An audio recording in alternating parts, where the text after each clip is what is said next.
Does Europe have the money for war?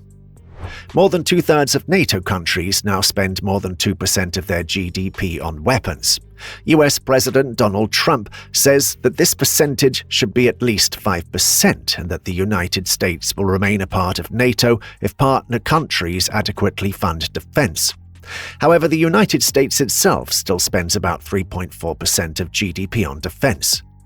Poland's budget for 2025 includes record defense spending, almost 5% of GDP.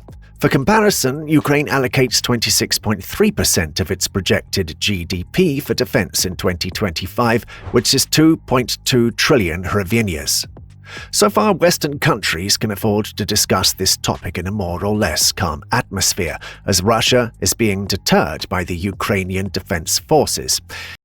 And it seems that Western countries have finally approached this topic with more responsibility. In Europe, they're talking about the beginning of a new era and a new security architecture. At the same time, European Commission President Ursula von der Leyen presented a 5-step plan for rearming the European Union and supporting Ukraine. Rearm Europe. EU member states should be able to increase defense spending without hindrance. This will be done through the release of public funds, loans for defense investments, and the use of the EU budget for defense spending.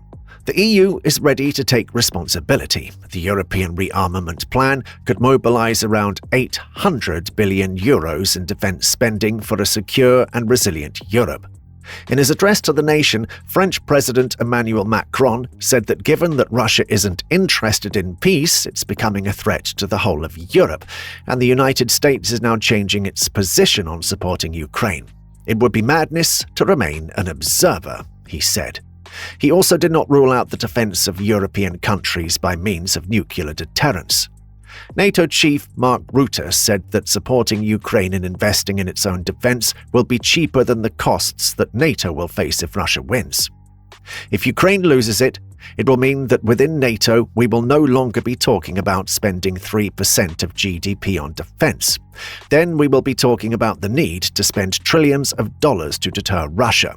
The price will be much higher than the current cost of modernization and increasing defense production, Rutte pointed out.